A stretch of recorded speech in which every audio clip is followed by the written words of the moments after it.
Well, namhla besizokhuleka lapha kwenye yama-mosque enkulukazi e-Southern Hemisphere esineminyaka engaphezu kwa-146 years yaba khona.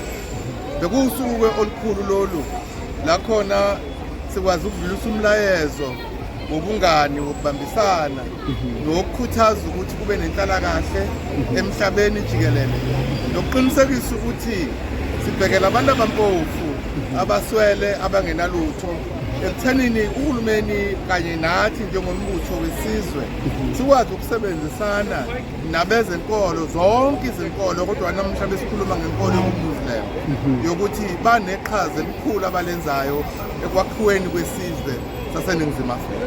Umlayezo siwudlulisile lowo sidlulisa umlayezo othi njengezwe siphile ezweni elinemthetho njengawo wonke amanye amazwe kodwa futhi sibuswa ngenqubo yomthetho.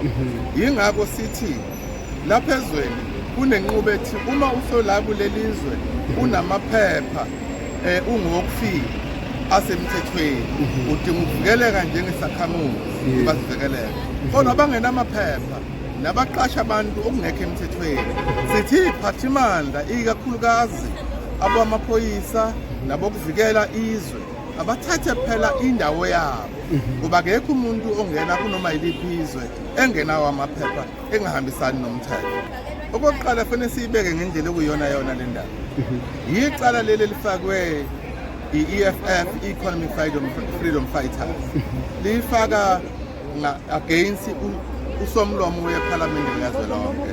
Kukhulunywa ngenqubo yokuthi ngesikhathi iPhalamende livota kunenqubo okuthiwa yePhalamende ayithole umthethosisekelo ukuthi yayingawulandelanga umthethosisekelo. Kube kungasho akukho ukuchashaza elibekwe kumengameli wezwe, akukho into okuthiwa wephule ngayo umthetho, akukho into okuthiwa ngaloko kufanele angabi sesihlalweni. Lokho ke sekuyinto ekhulunywa zimbali. Akukho soka ke eladla kahle imbangi yikhala.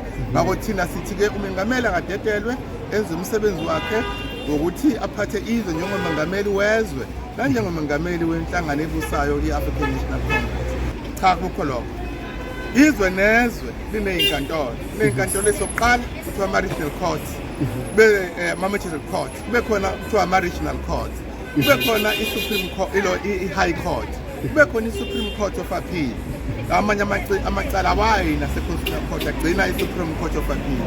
Kodwa amacala aphathelene nomthethosisekelo wezwe aya ku-Constitutional Court. Ngale kwaloko ayikho-ke enye inkantolo, yona nkantolo yokugcina. Ngakho njengomuntu oyijaji obeyijaji isikhathi eside nesazi imithetho ulindele ukwazi kangcono lokho kunathi.